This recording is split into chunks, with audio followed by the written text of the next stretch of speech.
It's a pleasure to introduce Markus Pflaum, who will speak on, I hope I memorized this appropriately, homotopical foundations of quantum spin systems. Yeah, thank you. Thank you very much. Yeah, first, I would like to thank Masoud and Nigel and the Fields Institute for the invitation to come here and speak here. It's my pleasure to speak here at the Fields Institute. And what I wanted to talk about is exactly what Nigel announced. I want to talk about some homotopical foundations of quantum spin systems.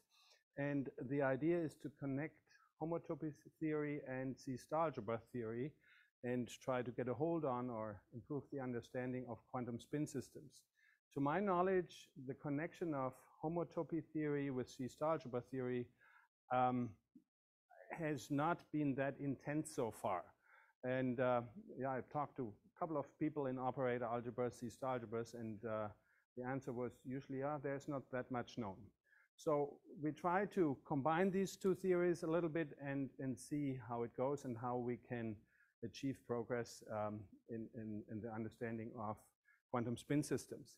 And the main goal, I mentioned it very shortly already right now, is to understand Kitaev's conjecture. So Kitaev's conjecture essentially says that gapped phases of a lattice quantum spin system are classified by a loop spectrum or topological spectrum. I will explain in the talk what this means, but so far there has not been a proof. We tried to establish some language to approach that, but so far this conjecture hasn't been proved fully. Anyway, now let me start. Maybe I mention my collaborators. This is Agnes Baudry at CU Boulder, who is a homotopy theorist. Mike Hermely, also at CU Boulder. He's a theoretical physicist. He works in solid state theory. And then Marvin Key, he's a grad student in physics. Juan Moreno, he's a graduate student in mathematics.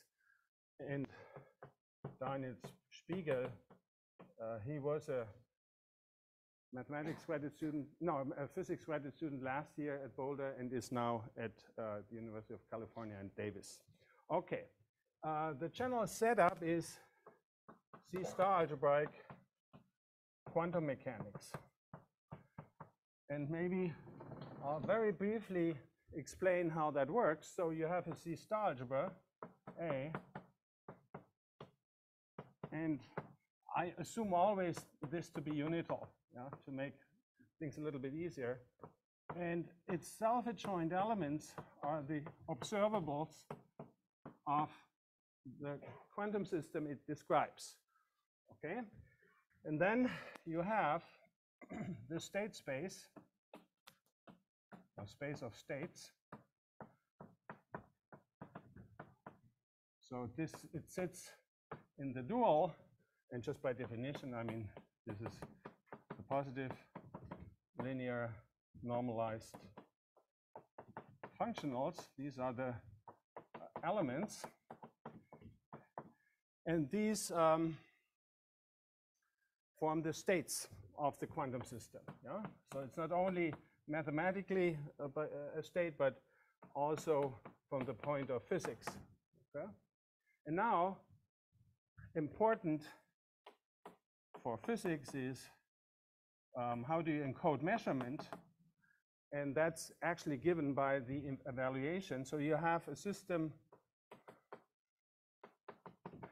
in state omega, which sits in here. You have A, an observable, and then the measurement, the expectation value, and here the statistical interpretation comes in.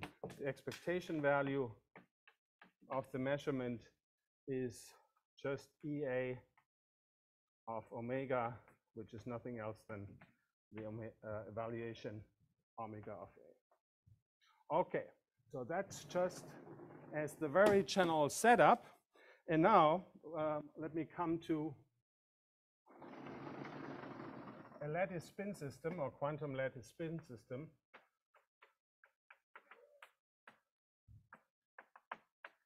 So what do you have here? So the lattice is usually given by gamma is c to the power d. And then you have certain dimension, so to speak. If you have 0 plus 1d, the plus 1 is always the time dimension, and this d is the space dimension. So this would be just a point. If you have 1 plus 1d, well, then you have a spin chain, and 2 plus 1d, well, then it goes up and down, and so on. Okay? Now what one does is one attaches at each of these vertices, attach to each V in the lattice a finite dimensional C star algebra.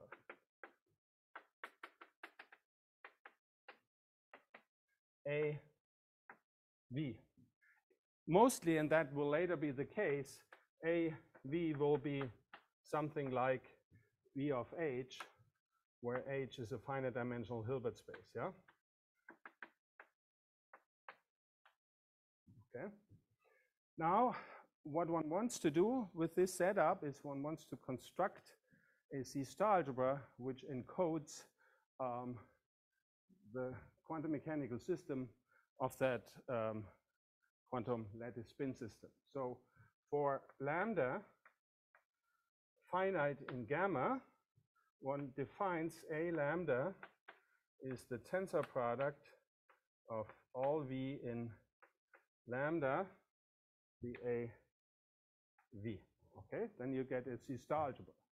And the fundamental observation is if you have lambda is contained in lambda tilde, both are finite, then you have an canonical embedding, because all this unit of A lambda into A lambda tilde. So you get a direct, an inductive system of C star algebras. What you can do is now you can form the colimit in the category of C star algebras. Yeah? So you take the inductive system, it's labeled by the finite elements of the gamma, and you take this, and you take the colimit, and you call that, well, a gamma or a quasi-local, and as it turns out, it's just the closure of the union of those A lambdas. Okay, this is the so-called quasi-local algebra. The whole point is, this is infinite dimension, even though all those vertex C star algebras are of finite dimension. Okay, so that's the general setup. And now, let me just briefly remark. So S of A was the state space, but we have another space sitting inside, and that's the space of pure states. In other words, the space of extremal points, yeah? So let me just write that down.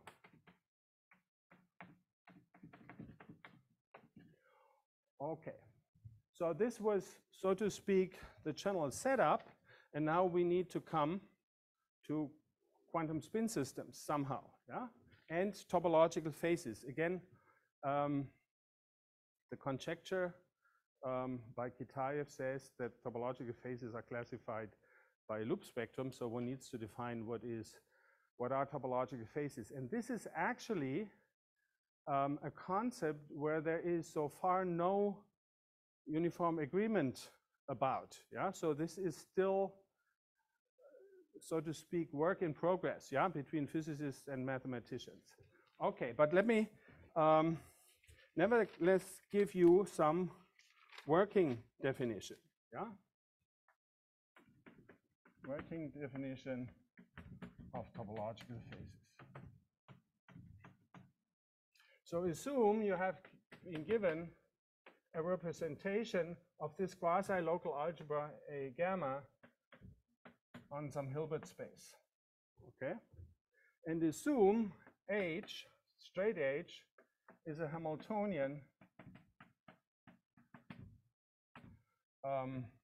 which is assumed to be gapped. I, in a second, explain that.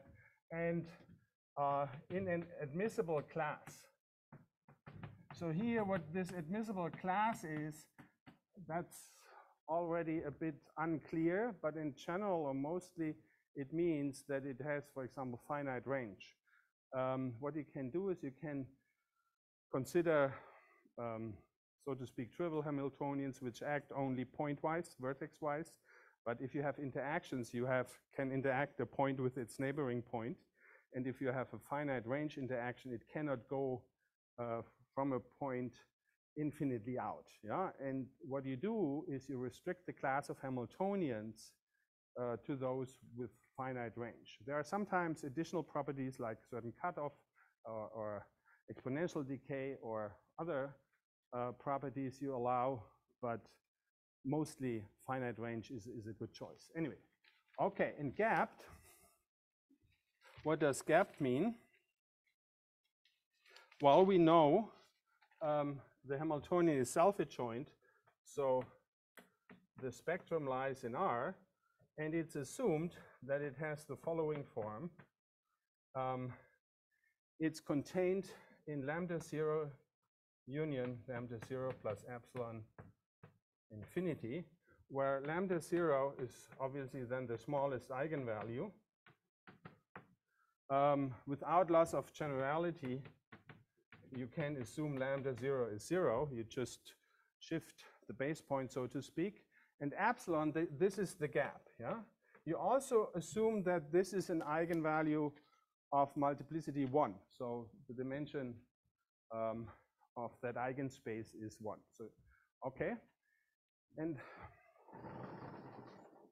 an element now, a gapped state, is then a V0 in, well, let me just write down now kernel H. So when your lambda 0 is 0. Yeah? And, well, we normalize the whole thing. Yeah?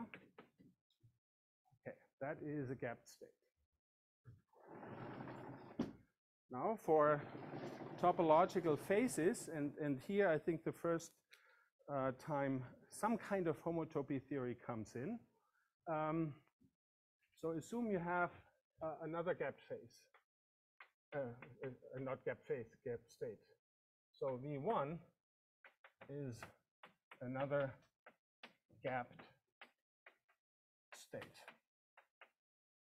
Well, yeah, I want to write that. Yes, you're right. So, and with corresponding Hamiltonian H1.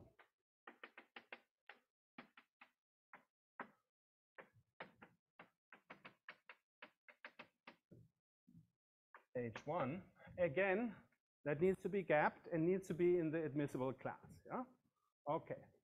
Now one says, or one calls V0 and VA1 in same phase if there is a path VT of gapped states with corresponding path HT of gapped admissible Hamiltonians connecting V0 and V1. Okay. Obviously, by definition, this is an equivalence relation. And So the equivalence classes, these are the topological phases. Yeah?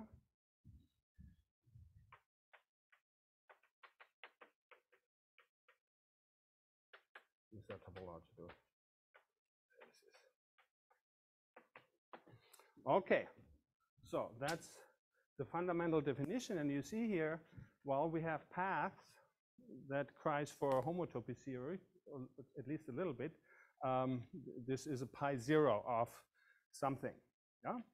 What I want to do next is actually talk a little bit about the first paper we had written that was published in Reviews in Math Physics, where it's a paper which is partially expository, where we collected old known stuff about state spaces, try to combine it with topology and homotopy theory, and then expanded on then and proved a couple of new stuff. So the question we asked first, or when we started this whole, we realized, well, one needs to first collect what's known about the topology of state spaces. So these guys here, they are actually vector states or pure normal states within respect to this representation H. So the first little problem or question which arises in this kind of definition of a topological phase is, how much does it depend on the representation H? And this is a little bit still an unsolved problem. Yeah, there you.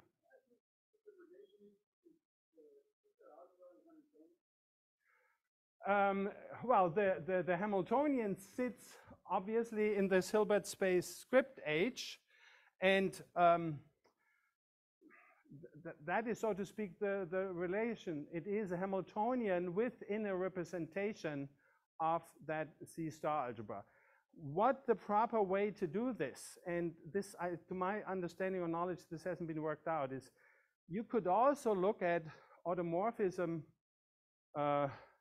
I mean, one parameter groups of automorphisms of A. There you do not need the H, and then you can have infinitesimal generators, and in a representation map those to a Hamiltonian. So all of this in the end should probably be translated into this language of derivations with dense domain, which are probably unbounded and things like that. In all full detail, this hasn't been worked out, but there is quite some work in this direction. I would mention Nachtergell, Bachmann, and Robert Sims. I think they work a little bit in this direction. Yeah. Okay. Anyway, where was I? Yeah. Okay. Now topology of state spaces. So let's start with. I will actually look only at this point on the pure state spaces. We are thinking about full state spaces, but right now only the pure state spaces. The N here means the norm topology or metric topology. Yeah. So obviously P of A is a subspace of a Banach space A prime. So it gets a metric induced by the norm on A prime. Okay. Now the question is, what's the pi k of Pn of A? I write N just to note that it's attached or endowed with a norm topology. Well, we can say that, but before I come to this, explaining what that is, let me make a couple of remarks. So what it turns out, and I think we haven't fully figured out who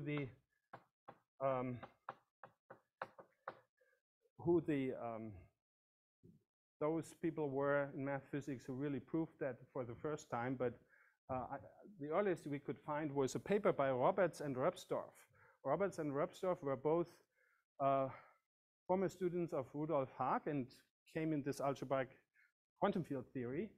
And what they figured out is that the connected components of Pn of A are open and coincide with the so-called super selection sectors. So you could define super selection sectors as the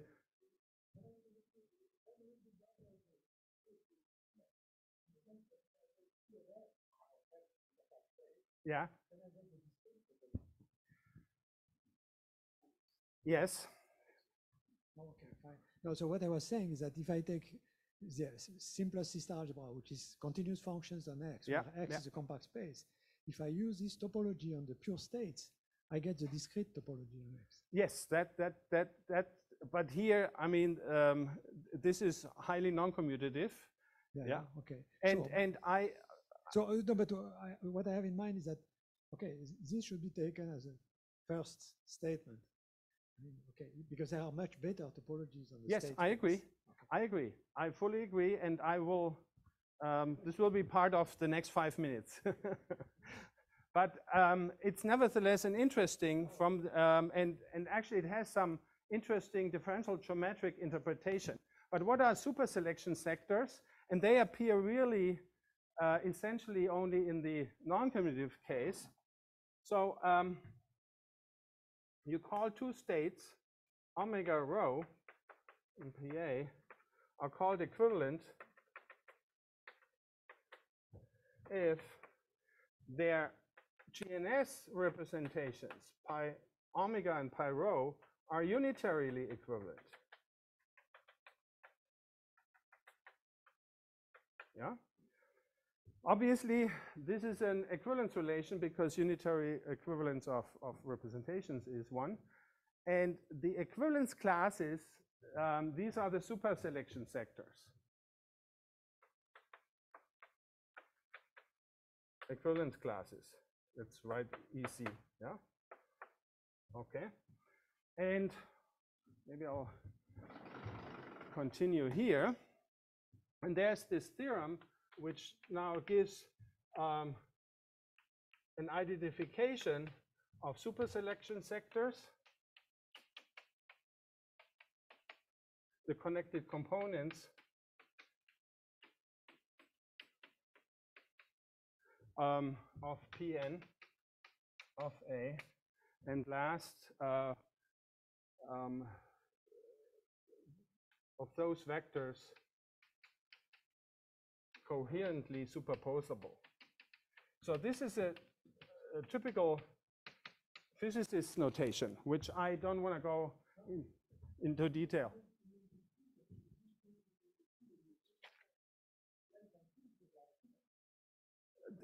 Again.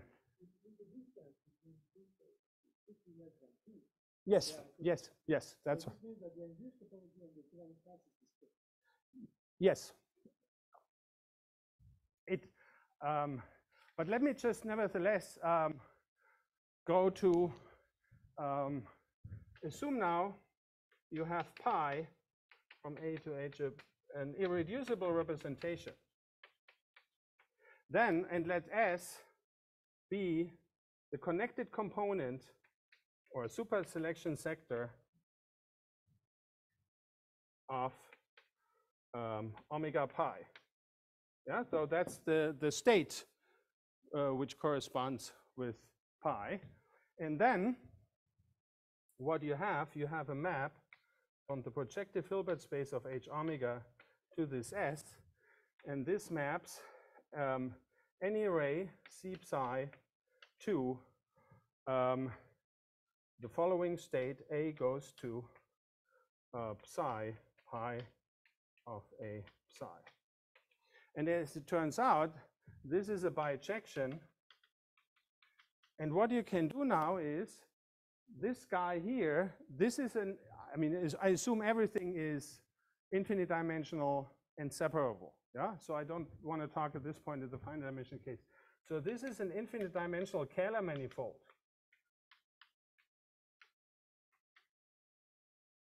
Okay, and the point is you can now push this Kähler manifold structure onto S, and as it turns out, it does not depend on the choice of a representative here in the super selection sector.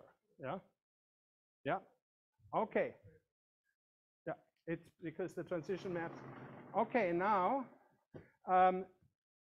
this pure state space can now be written as the disjoint union of, or is isomorphic, of those omegas, where omega runs through the equivalence classes of unitary irreducible representations. Actually, I think this goes back even to Dixmier. He has some in his book. Anyway, and now one can answer, what is this? Yeah, and in degree 0, it's just the number or cardinality of superselection sectors.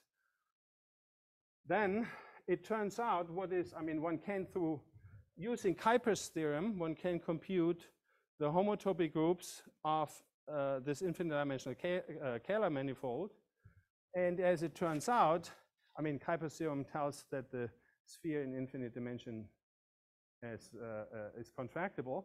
And one also knows the homotopy theory, so to speak, of the fiber S1. So you can compute the homotopy theory of this. And it turns out this is 0 for k is 1 and k larger equals than 3. And it's isomorphic to Z for k is 2. OK, that's this one. Now, I come to another topology, and that's probably the more interesting one, namely the weak star topology, and then see how the whole situation changes.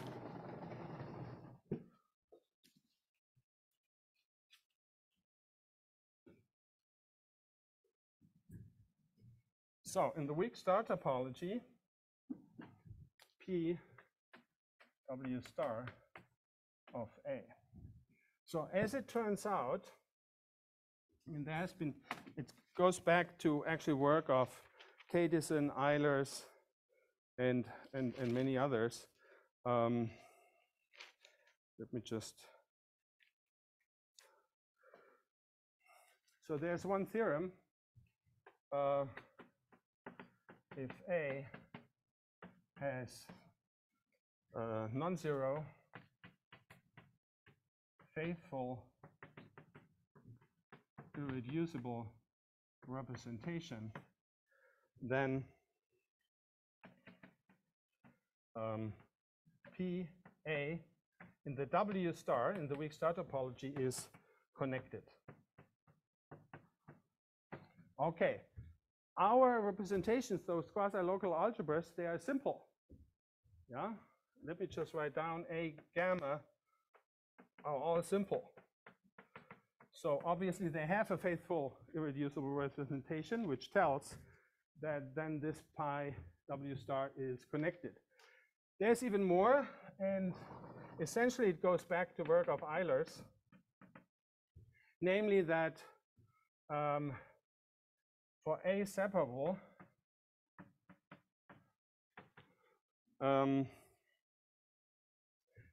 PW star of A is a Polish space, meaning it's a separable, completely metrizable topological space, and A simple PW star of A is locally connected. So, and what one can derive from this is that if A is simple and separable, using some relatively well-known results from point set topology, is that PW star of A is path connected and locally path connected. Okay, but that, one can say this result is kind of has been known, but about the pi k of the pure state space in A, nothing has been done until now, I think, at least to my knowledge. In our last paper, the one called Homotopic Foundations, we proved that the fundamental group of this is 0 for k is 1. Actually, let me just, it has only one connected component by this. Yeah, so for it's 0 by k is 1. So that was our result proved in this paper on the Archive on homotopical foundations. And it's kind of actually I would say a little bit more than a conjecture, but I pose it here as a conjecture that it's also 0 for k is larger or equal than 2. Daniel Spiegel and I are working on this, and we have an idea to fully prove that, but it's not published at this point. Okay, so that is kind of insofar disappointing. From a physical point of view, the W star topology is the right one, but the whole space is weakly contractible. So how do you want to see any topological faces? Yeah, and that's the crux a little bit. And now I come to Kitaev.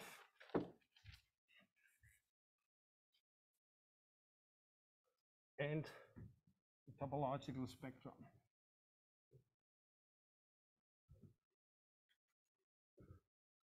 So let me just write down what a loop spectrum is. A loop spectrum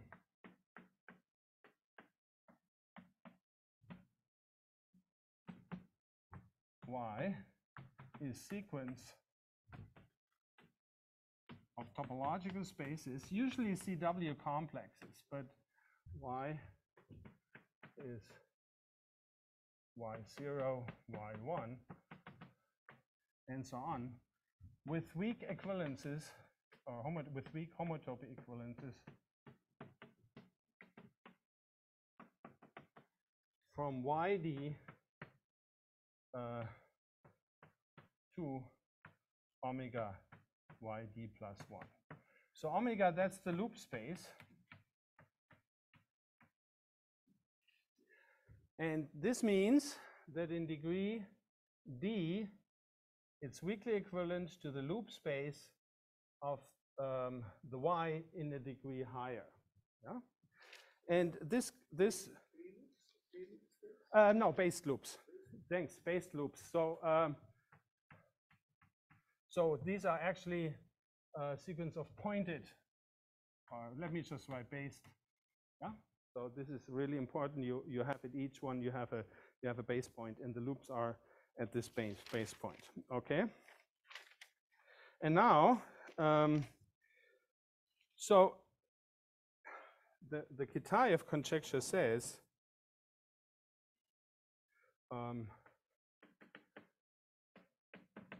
there is a loop spectrum GP such consisting of GP0, GP1, and so on, such that pi 0 of GPD is set of faces, of gapped faces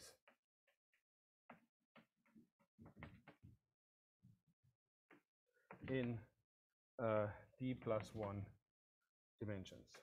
Yeah. Okay, and because of this, that means the faces here is the pi 0 of this guy are in correspondence with the based loops in dimension D plus 1. Yeah. So that is the homotopy theoretic interpretation. Yeah.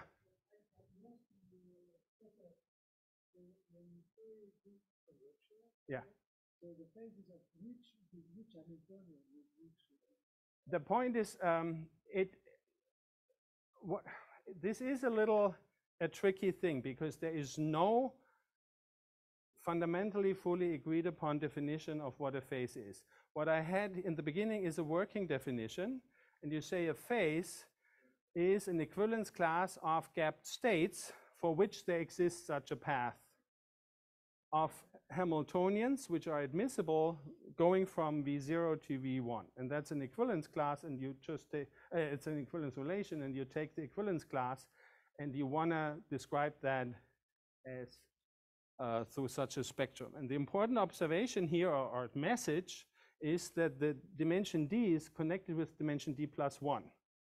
And that all dimensions, so to speak, are connected with this. Yes, but then there has to be a topological definition of this loop spectrum. To say that they are connected, they know that they are connected. Not connected in the topological sense, connected in more or less, the connection is YD is weakly equivalent to omega YD plus 1. No, I understand, but what I mean is that, okay, do the physicists know that there is a connection between the phases in D dimension and the phases in D plus 1 dimension? There is evidence, yes. There is evidence. So there is, then what I mean is that it shouldn't be there exists. I mean, it has to be defined by I mean, there exists is something which is so vague that I agree, it is vague, and the point is one needs to construct it, and I think we are the first who have a way to come there. There ought to be a tautological construction. Whether it's tautological, I'm not sure, but definitely.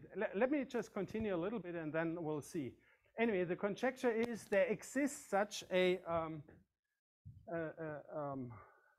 topological spectrum having that property. Okay, but now let me just continue a little bit more with these loop spaces. So if you have a loop space, what you can do is you can define for X a topological space or a CW complex. You can define Y upper D of X is equal to the defined as the homotopy classes from X to YD. Yeah, so you get a functor, and this is always in abelian groups. And the fun thing is, as soon as you have a loop spectrum defining these functors YD, Y upper D, you get a generalized cohomology theory out.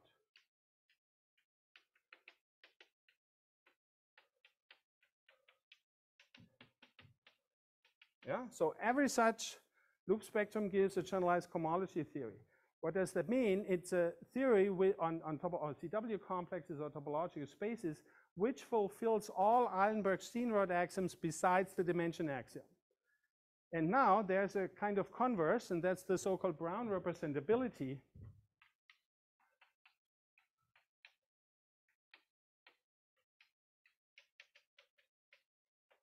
If you have a generalized, or every generalized cohomology theory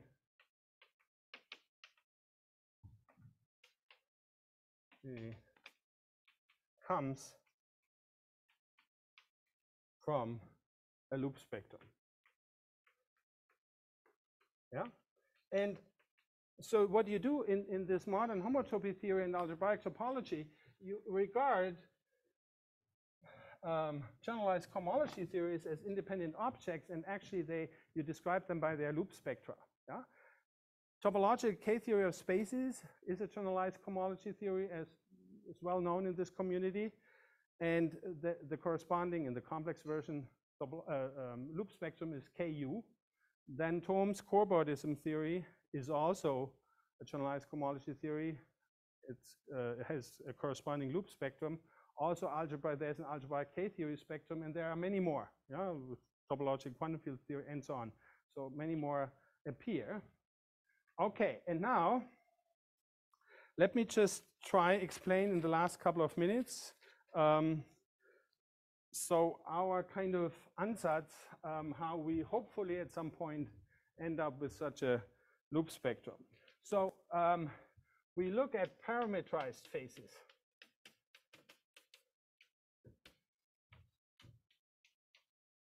Yeah. So what we want to do is actually use Brown representability to construct, or at least to construct this spectrum of gapped phases. Okay. And for this, what we want to have, so in other words, we want to look at X that maps X into Q, where Q is some quantum space to be defined. Yeah, like admissible or space of admissible Hamiltonians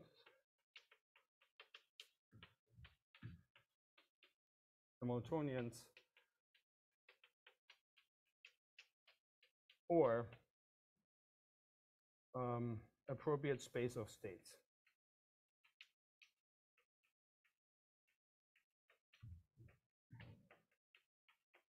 Yeah. So in the physics literature, there's the short-range entangled states. For example, there's a whole then all pure states or invertible states. I explain in a second what that means, and a notion of others.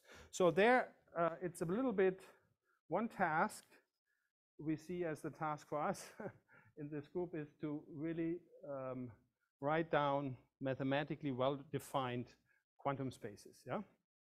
Okay, and then you look at maps in here, and now to define those parametrized phases, you need an equivalence relation. So that is kind of more general to the equivalence relation I defined earlier. So equivalence relation of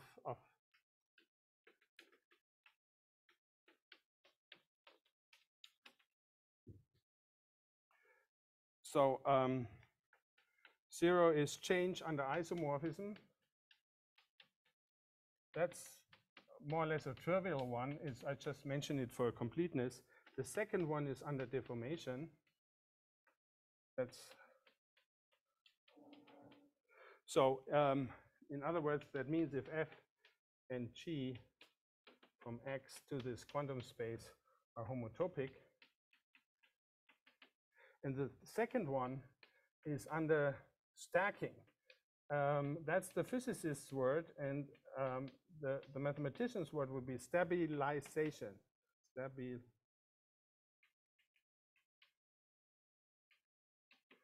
So these quantum spaces here, they are assumed to have also are endowed with a tensor product, some sort of. Yeah. So state spaces. If you have two Hilbert spaces, you can take their tensor product. If you have states on one and states of other, you can their tensor product. And then you also have a notion of triviality. Yeah, so a trivial state on such a quantum spin system would be one which is completely factorizable. So at each vertex, it's just one, but there is no connection. Yeah? And then this stacking means F and G are equivalent if after stacking with trivial states,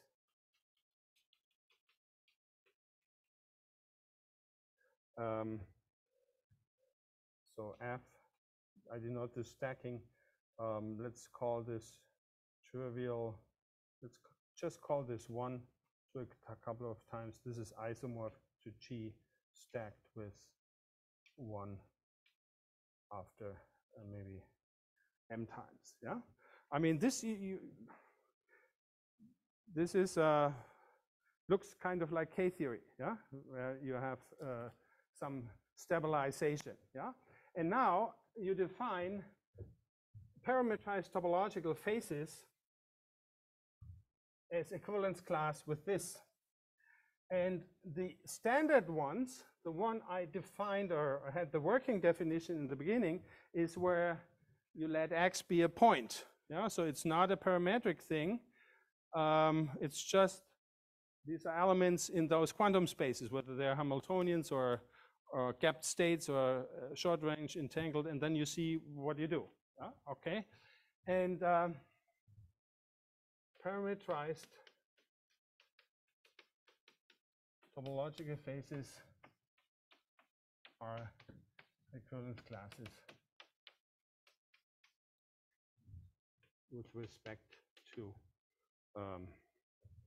let's call that star.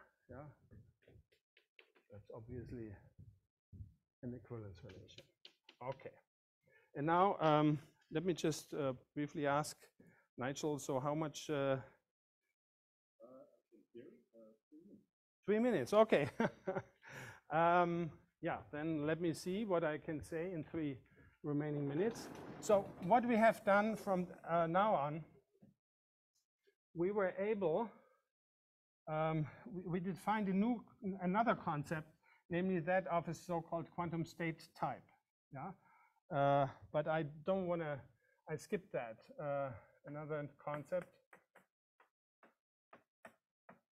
related to those quantum systems, defined as a quantum state type.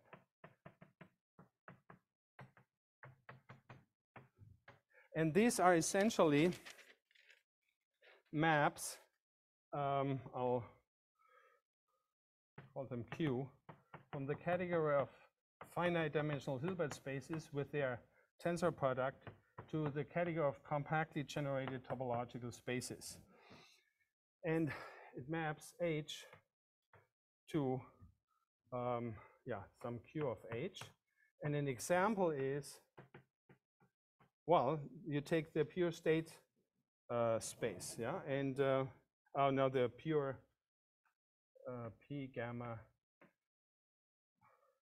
Let me example Q is P gamma, which goes from Hilb tensor phin to CG top, and maps H to you take the A gamma of H. So here H means it's a finite dimensional Hilbert space. At each vertex you take the bounded operators or the matrix algebra in H, and then you take the A gamma, so this co-limit or inductive limit, and then you take the pure states in the weak star topology. Okay. The important thing is that this is a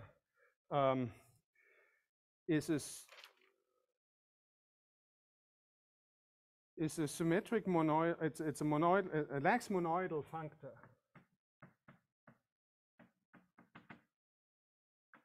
Topologically enriched functor. Yeah. That's actually a pretty technical definition, and it's even more technical to prove that. Yeah. So here we have a monoidal structure with a tensor product, here with a Cartesian product, and it's kind of preserved, and this functor does it. Okay, and now one applies some very abstract homotopy theory machinery, and if you have something like this, one can construct a so-called E infinity space.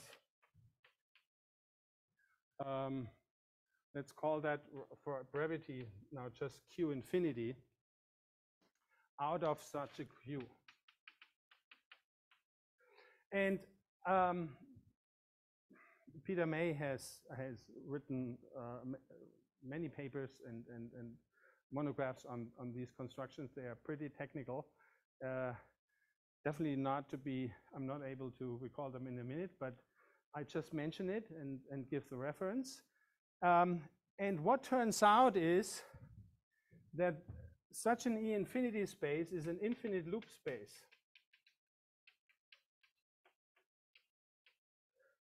That means the 0-degree part of a spectrum. Yeah? So if you, I may remind you, so we have y0 is equal to, or not equal to, it's equivalent to omega y1. This is omega 2 equivalent to omega 2 y2, and so on. So this is omega k yk. And you can do this infinitely often times. So, and that's how this guy here must be a so-called infinite loop space. It needs to be obtainable as an infinite loop space of something. And those E-infinity spaces have exactly that property. So this is a candidate, and I'm not sure whether that's canonical. I mean, concerning Alain's question, it is pretty complicated to construct this Q infinity, but one has an E infinity space, and it's a reasonable candidate for this. And it depends, this guy depends on the choice of your quantum system and your quantum state type, yeah? The stuff we have shown with respect to the pure state space and the homotopy theory of those shows that the corresponding loop spectrum would be essentially trivial, so it would not give what we want. But we have examples of other quantum state types and quantum spaces, and the hope is that eventually, after choosing the right one, you get Kitaev spectrum. Thank you.